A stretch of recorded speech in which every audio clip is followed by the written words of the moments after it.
Ozan Ahmet Cetin, who's a defence and technology analyst. He's also in Ankara. Welcome to you, sir. When an attack like this happens, presumably the state has protocols, measures that will kick in.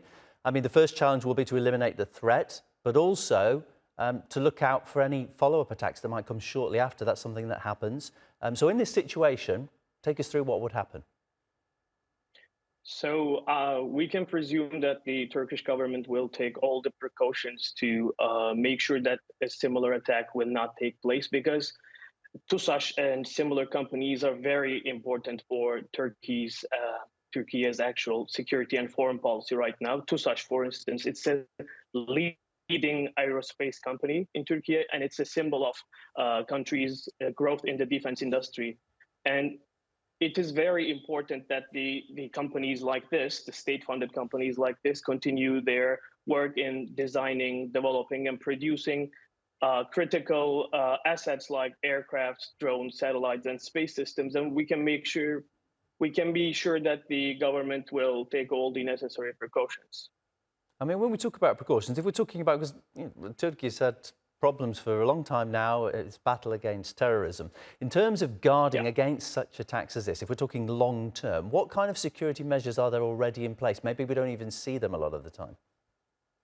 Yeah, sure. So we have not seen an attack of this scale in the last couple of years, especially because of the successes in the defense industry.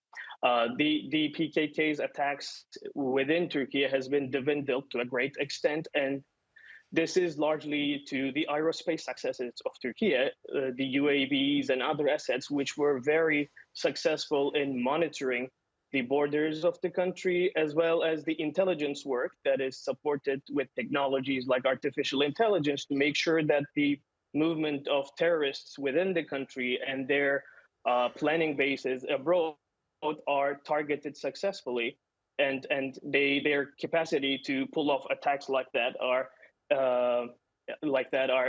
dwindled to great extent. And the scale of the attack Turkey undertook the last night, and which is probably going on right now, shows us that Turkey has a roadmap of targets that can be targeted in these situations and cripple further attacks down the road.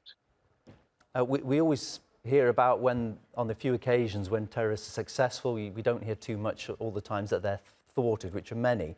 But I mean, Turkey will have, I suspect, areas it looks at, groups it looks at as being the most likely source of threat to them. Where will Turkey be looking towards as the areas of danger for them?